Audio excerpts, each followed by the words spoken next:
Cēsu novads atrodas Gaujas Nacionālā parka vidū, kas neapšaubāmi uzliek Cēsu novadniekiem atbildības sajūtu pret dabu un vidi sev apkārt. Kas interesanti, pavisam nesen Cēsu novada pašvaldība ar citām Vidzemes pašvaldībām un organizācijām parakstījusi memorandu par pirmā bioreģiona izveidi Gaujas Nacionālajā parkā. Tā ir apņemšanās kopīgiem spēkiem visos iesaistes līmeņos veidot dabai un klimatam draudzīgu, resursu taupīgu, dažādu sabiedrības grupu iekļaujošu un ekonomisko labklājību veicinošu vidi.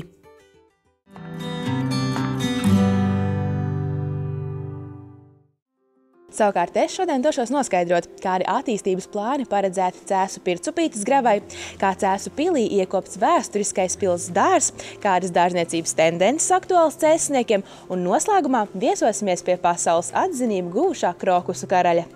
Pircupītes grava ir dabas un atpūtas objekts, ko pazīst gan cēsnieki, gan pilsētas viesi. Varētu sacīt, ka šī vieta savieno Cēsu pilsētas divas daļas, un jau vēsturiski Pircupītes teritorija bijusi tāda neskartā dabas sala tuvu pilsētas centram.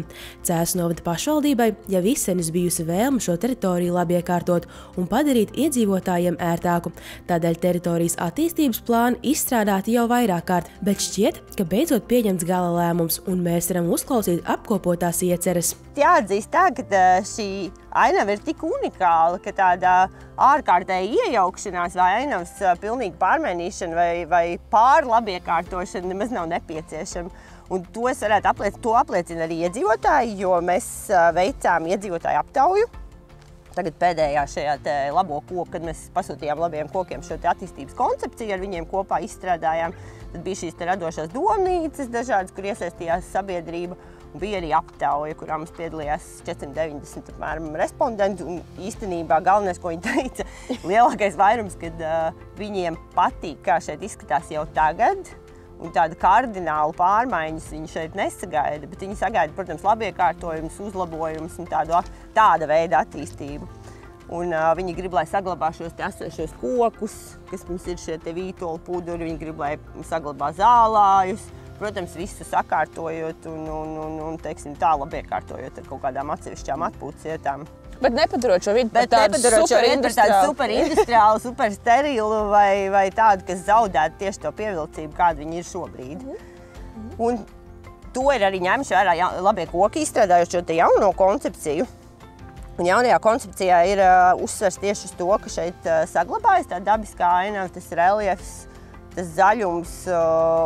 Tikai, protams, ka mēs viņu izmantojam kvalitatīvāk un izceļam to, kas ir izceļams, un sakārtojam to, kas ir sakārtojams. Un pirmais, tātad sadalījuši mēs zonās esam 4. Šobrīd mēs atrodamies uz robežas starp 2 no šīm zonējumiem.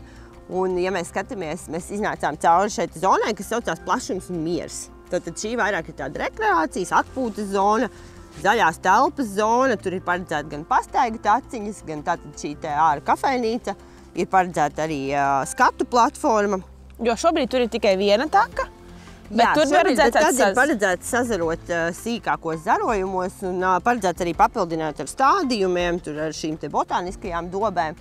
Tātad veidojot tādu patīkamu telpu pastaigām, būšanai kopā ar ģimeni. Vairāk šis ir tāds miera un izcelt šos skatu punktus, lai, piemēram, nostājoties uz šīs platformas un viena platforma paredzēta šajā pusītē, varētu pārskatīt visu šo smuko, tad jau sakārtot to Pircupītes ainavu un izbaudīt visu, ko šī Pircupītes sakārtotā zona var piedāvāt.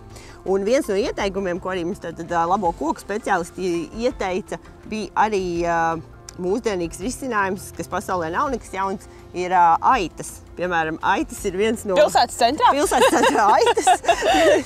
Pilsētas centrā tātad aitas, kas kaut kādā teritorijā gan piešķir ainavai zināmu šārmu, gan arī veic šo viņas nograužot zāli. Funkcija.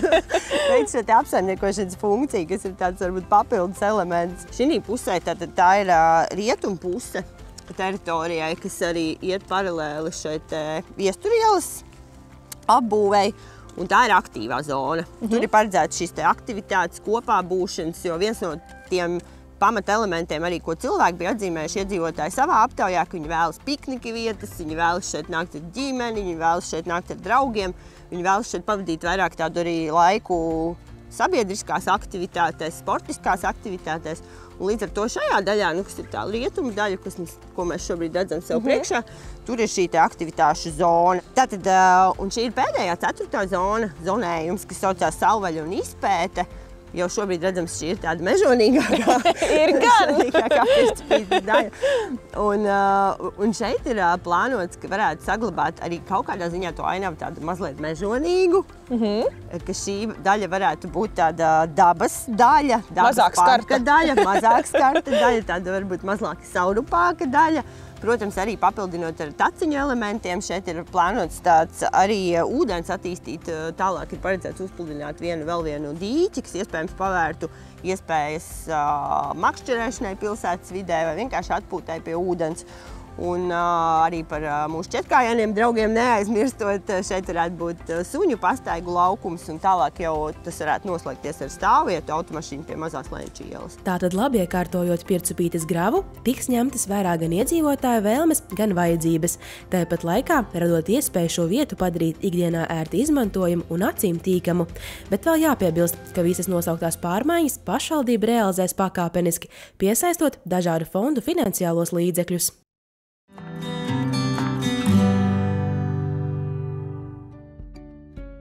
Ja runājam par skaistākajiem dārziem Cēsu novadā, nevaram nepieminēt zemnieku saimniecību Kliģēni. Šī vieta gan pašiem cēsiniekiem, gan novada viesiem ir labi zināma. Ja ne burtiski, tad izaudzētos labumus gan ir baudījis teju katrs latvietis, jo ģimenes uzņēmums šeit darbojas jau teju 30 gadus. Šajā novadā, konkrēti šajā vietā, kur mēs atrodamies, tā dārzniecība bija jau pirmās Latvijas laikā. Te bija kādreiz akcijas sabiedrība Sudrabs un kompanioni, ja es pareizi atceros. Viņi audzēja gan kokus, gan krūmus arī tajā laikā. Tad nāca, tie laiki nāca, tad palika dārzniecības vietas un kļuva gan par Cēsu ziedu, gan par lauksaimniecības uzņēmumu Cēsu zieds.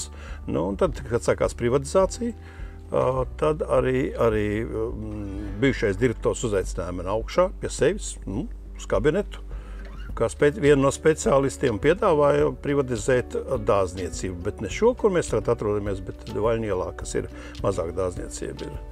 Sākām mēs tur strādāt, uztaisījām veikaliņu, tur it kā patirgojamies, bet pēc 3 gadiem šai dārzniecībai, kas atrodās Sporuku ielā, jau Ābolu ielā 12, negāja tāda tik veiksmīgi, kā vajag, bija tā kā uz iznīkšanu, un tad bija piedāvājums atkal no rajona padomas, no Niklās kunga, kad vajadzētu tā kā turpināt un vajadzētu darīties. Skaidrs, ka lēmums bija grūts un smags, kamēr pieņemama ģimeni runājām. Bērni vēl bija mazi, bet ar sievu vairāk jau spriedāmies, ko mēs darīsim, varēsim pavilkt, nevarēsim pavilkt. Un tad pieņemam lēmumu, jā, un šeit sākām darboties no 90. Un 7. gada, kad man liekas, ka tā varētu būt 97. gada, sākām darboties šeit un tā arī darbojamies. Pēc tam parādījās pirmās iespējas, kad banka sāk runāt arī ar klientu, jāsaka, ja? Un tad mēs sākām būvēt dārzeņu korpusu, kas šobrīd ir 3,1 hektāru lielumā, pa hektāram. Pirmais korpus gāja uz pašfinansējumu, bet otrais, trešais un visas tās pārējās, gan katlamāja, gan akumulators, gan vispārējās ar Eiropas fondu palīdzību. Un šobrīd tā teritorija, ko jūs apsaimniekojat, cik liela ir? Jūs domājat par siltumnīcas teritorijām? Praktiski jaunais korpus, kur dārziņa aug 3,1 hektārs, apsildāmais puķu korpus ir nepilns hektārs, un vēl ir izvietojamās mājas, kas ir neapkurināmās. Tas ir arī kaut kā 4000 kvadrāti, bet tā kopā iznāk pie 4,5 hektāriem kaut kā tā. Tas ir diezgan daudz. Tas ļoti daudz. Tagad es saprotu, ka tas ir ļoti daudz. Tieši tāpēc uzņēmumā darbojas gandrīz visa ģimene, un izaudzēto augu dažādība šeit ir patiesi liela. Liļānos sezoni cauru gadu. Mēs, ja ņem no janvāra mēneša, mēs jau esam rudenīgi sagatavojušies jau janvārim. Mēs esam jau sastādījuši prīmus, kas mums patreiz ir apkārt. Tad viņi sāk ziedēt janvārī, tad mēs jau mums ir visādi veidi sīpolpuķis. Mums ir gan grieztās, gan narcisītas podos, gan grieztās narcises, gan podos tulpes, muskaras, krokusi. Viss pavasaris. Mums ātrāk viss sākās nekā dabā sākās. Tad mums ir atraiknīts, un tad jau aiziet vasaras puķis. Viss mājas, jūnijas, jūlijas, augusts jau pamazām sāk jau rudens, jau krizantēmas jau parādās jau pirmās. Un tad ir septembrī, oktobrī krizantēmas, un tad poinsetijas. Nu, cik ātri jūs apdzinat kalendāru, es gribētu teikt? Tad, kad es kalendārā ieraugu, ka tuvojas Ziemassvētki, tad es eju uz veikalu un meklēju nosacīti tādu puķi. Kad ir Jāņas, meklēju tādu. Bet šeit jau tas top ātrāk. Pusgada ātrāk, var teikt. Pusgads ir tas. Kurai kultūrai, bet pusgada ātrāk. Jā. Bet bez puķiem jums audzējat vēl kaut ko? Jā, mums ir arī dārziņi, tomāti un gurķi. Cik dažādi varbūt tie ir šķirnes kādas, kas cēsniekiem vispār garšo? Cēsniekiem garšo viss. Šķirnes ir dažādas, ir sākot no plūmju dzeltenajiem, sarkanajiem, ķirsīšiem, melniem tomātiem, sarkaniem tomātiem un garais gurķis mums ir. Bet ja Inesē jautājam par novērotajām dārzkopības tendencēm vai cilvēku paradumiem izvēloties augus, viņa teica šādi. Tas, kas ir aktuāli Eiropā, nevienmēr ir aktuāli pie mums. Pie mums vairāk mīl ziedus, krāšņumu. Eiropā mīl brikšņus. Ja, tagad ir modē brikšņi. Bet latvieši mīl krāšņumu, ziedus, un es domāju, ka tas tā vienmēr paliks. Tendences Latvijā mainās, kad cilvēki varbūt netik ļoti grib kalpot dārzam, ka viņi varbūt izvēlās tādus, kas ir mazāk jālaista, mazāk jākopja. Mēs arī izvēlamies tādus šķirnes, kuras ir pašatīrošas šķirnes, kuras pašas nomet ziedus, ka nav varbūt jālasa, ka sēkla neveidojās. Protams, modē ir graudzāls, pelargonijas, kas nav jālaista. Graudzāls jālaist, bet tas ir jauniešiem varbūt vairāk, ka viņi izvēlās tādas pļava tipa stādījumus. Es teiktu, ka tā ļoti, ļoti nemainās katru gadu. Mainās, jā, kad kāda kultūra, kā īsti vairs neiemīl cilvēki, kad viņi ir varbūt pamēģinājuši, viņi vairs negrib, bet tā ļoti, ļoti nemainās tās tendences.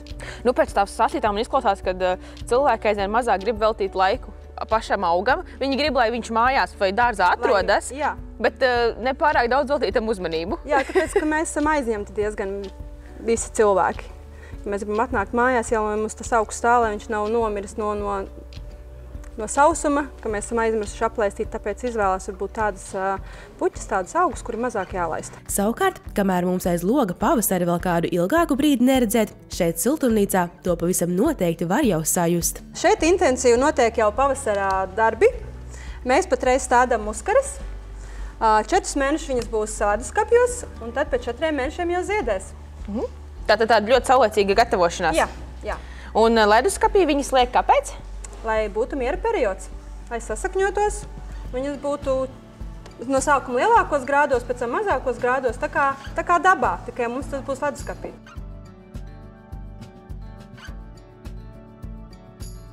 Nu šeit glabājas viss mūsu sīpolpuķis. Te viņas ietenī miera periodā. Te ir gan narcises, gan tulpes, gan poda kultūras, kas ir tetnarcisītas mazās, muskares, krokosi, hyacintas. Ļoti daudz. Daudz, jā, un vēl daudz visādas šķirnes un krāsas vēl, kas te iekšā ir. Bet, protams, netiek aizmirsts arī par svētkiem, kas jau teju klauvē pie durvīm. Arī tad cilvēks steidz iegādāties krāšņas un zaļojošas svētku rotas. Vienā siltumnīcas galā mums ir pavasara darbi, bet šeit jau mēs redzam jau Ziemassvētku zvaigznes, jeb poinsetijas. Nu, kas pavisam drīz jau nonāks ikviena mājās. Jā. Un vēl Kliģēnu siltumnīcas ir ziemas mājas skaistajiem Cēsu pilsētas gulbjiem. Savukārt pavasara, vasaras sezonā par pilsētas apzaļumošanu arī rūpējas viņi.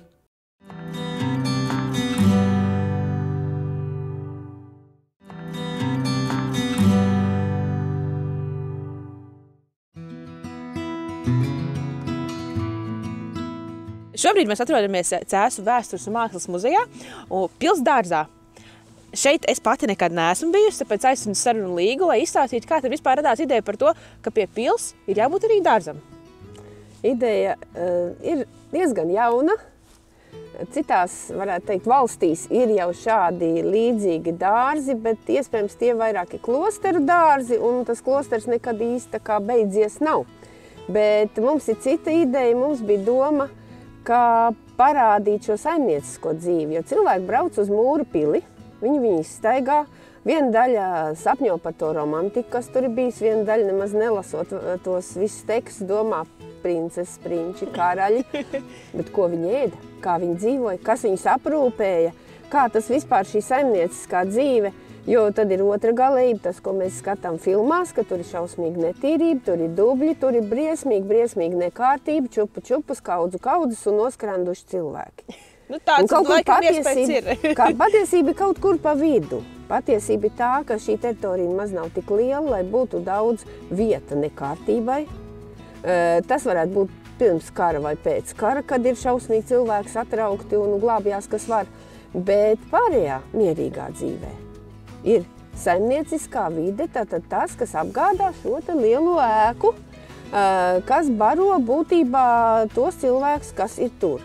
Šis ir pils, varētu teikt, virtuves, garšvielu un piedevu dārzs. Jāsaka, ka šobrīd šī dārza galvenā funkcija ir izglītot. Piemēram, šeit var uzzināt, kā iekārtot dārzu augstajās kastēs un kā pagatavot pēc iespējas bagātīgāku kompostu, bet tas nav viss. Otra ideja parādīt tā laika vidi, ko tad cilvēki ēda, kas tad viņiem bija svarīgs, ko viņi lika klāt, jo mēs mūsdienās liekam ļoti daudz svežžemju, garšvielas un dažādi šīs garšas bagātinam ar vielām, kas tajā laikā nebija zināms, tajā laikā zināja sāli. Tur Ordeņa pilī, protams, ir zināmi arī pipari, zināms ir muskatrieksts, ir zināmi saldie pipari, bet ne visiem tas bija pieejams, bet kā tad tas izskatās dārzā, kā viņš aug. Un galvenais, kā to izaudzēt, nelietojot mūsdienu līdzekļus. Tātad nekādu siltumnīcu plēvi, nekādu agroplēvi vai ģeotekstilu, nekādus šitos jaukos graudiņus, ko nopērk veikalā, kas vai nu augu stimulē ātrāk augt vai augu padara veselāku, tad tikt galā ar šo ļoti sarežģīto uzdevumu, kā saimniekot bioloģiski pilsētas vidū. Un kā jums sokas ar to? Mums sokās dārzam 9. sezona. Nākošais gada jubileja. Nākošais gada jubileja un ir izdevies pierādīt, ka tas ir iespējams. Mēs, protams, esam mainījuši dārza dizainu, reiķinoties ar to, ka tajā laikā Ordenis ir bagāts. Viņi var atļauties šitādus te biezus dēļus. Ja? Bet, protams, viņi var arī aizskriet uz tuvējo mežu un viņi var sacirst lazdas, jo lazdas ir ātri atjaunojošs resurss. Ik pēc pāris gadiem atkal lazu daudz ir jau pieaugusi bieza un var arī pīt no lazdu maikstītēm.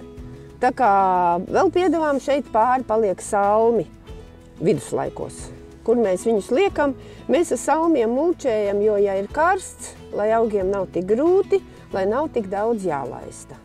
Ūdens, protams, tajā laikā ir, bet mums nav nekādu ziņu, ka te nemitīgi laistīja. Ja? Tātad prasme sastādīt augus tādā secībā, lai viņi viens ar otru draudzīgi būtu kopā un negribētos nevienam, teiksim, graust to kāpostu.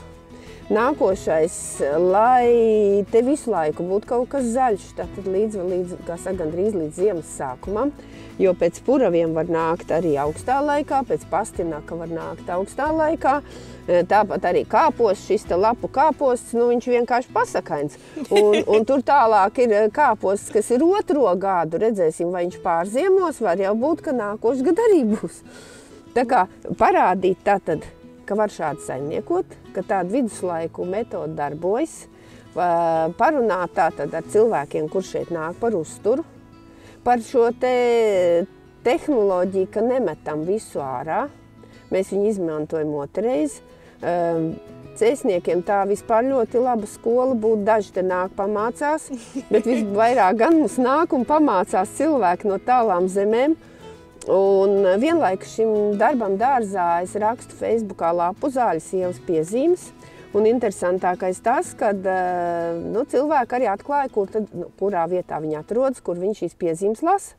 Piemēram, nesenais ieraksts, es esmu Jaunzelandē, mums ir pavasars, lasu, ko jūs rakstat un gudroju, ko lai sēj zemē. Tā, ir Taizeme, ir Kanādi, dažādas arī eksotiskas vietas, kurās, protams, Baltijas reģiona klimatam neatbildīs tas, ko viņi tur sēs un stādīs. Bet es saprotu, ka man ir izdevies sasniegt, man visvairāk gribas, lai es varētu sasniegt cēsniekus. Jo šeit patiešām var atnākt un apstīties, kāds praksē darbojas, vai nedarbojas. Mēs savus neveiksmes neslēpjam. Ja mums atnāk kāda invazīva suga, kaut kādi augi iesējās, ar kuriem mēs netiekam galā, mēs, protams, cīnamies dažādiem veidiem, bet arī tikai ar bioloģiskiem. Iespēja uzzināt vairāk par pilsdārza iekārtošanu, izvēlētajiem augiem un daudz ko citu, iespējami apmeklējot Cēsu vēstures un mākslas muzeju, kā arī līgas uzturētajā Facebook lapā Zāļu sievas piezīmes.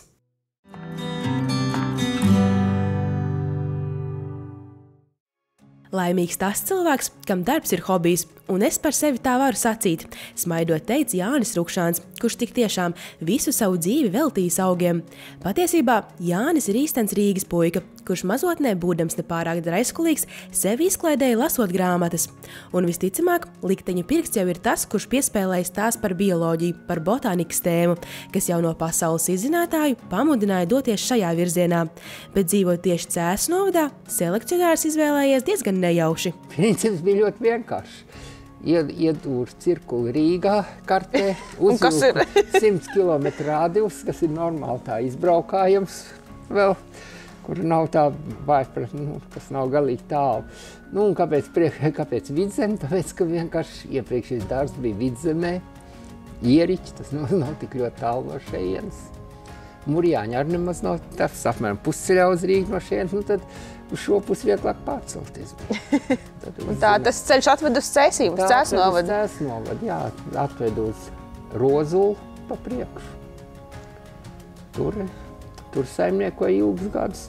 Tad satiku sievu Gunu, ko mēs paziņu jau sen, gan jau jaunības gados, bet tagad bija viens pats te dzīvoja, un tā mēs iepazināmies otrais, kā varētu teikt, un tā mēs tad aprecējāmies.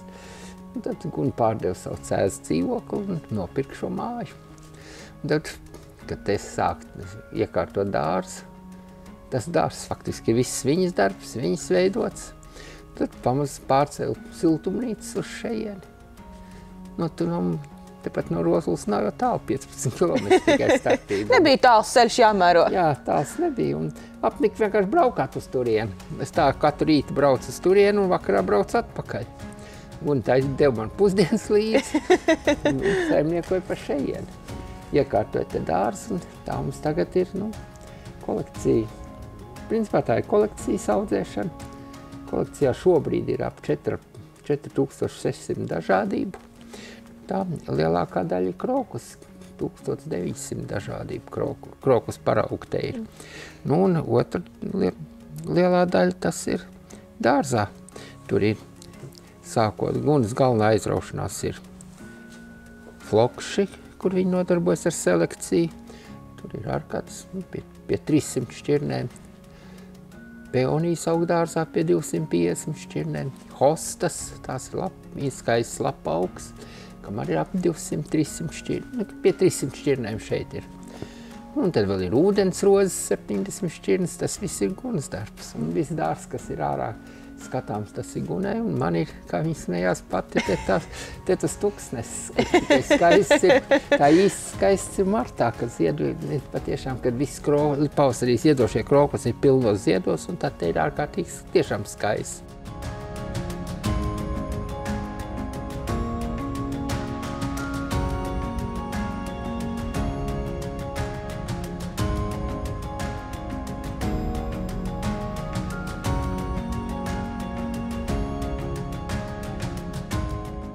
Tā kolekcija, es jau teicu, ir 4500 dažādību. Tas prasa ārkārtīgi laiku, lielu laiku. Te, piemēram, ir 8 dobas šajā siltumnīcā. Katrā doba ir apmēram 1000 podiņu. 8000 podiņu. Padomājiet paši, ko nozīmē viņu izrakt, notīrīt, un atkal iestādīt jaunā podiņā un nolikt atpakaļ vietā. Nu, tas prasa ļoti lielu laiku. Bet visu jūs pats ar savām rokām, jūs darbinieku nav? Man nav darbinieku. Man ir viens palīgs, kas man atnāk apliet stādījums, kad es esmu kalnos prom, meklējot kaut ko jaunu. Principā, es katru gadu braucu ekspedīcijās un šobrīd esmu atklājis apmēram 80 jaunas sugas, kas agrāk nebija zinātnē zināmas. Nu, Latvijā laikam tas ir lielākais skaits, ko kāds botāniķis būtu atklājis. Jaunu sugu atklāšana ir tā, kas pašam selekcionāram sniedz vislielāko prieku, kā arī tas, ka ieguldīto darbu novērtē apkārtējie, jeb sagādā citiem prieku, jo ik gadu krokusu ziedēšanas laikā ziedošo siltumnīcu apmeklē vairāki tūkstoši interesentu.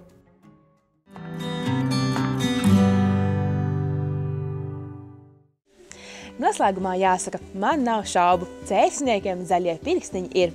Un tiem, kas vēl tikai domā par savu dārza iekopšanu, ceru, ka iedvesmu noķērāt un šo laiku izmantosiet ideju ģenerēšanai, lai jau pavasarī ķertos tam klāt. Jo tikai kopā, sakopjot pa mazam gabaliņam, mēs savu novadu veidojam arvien skaistāku.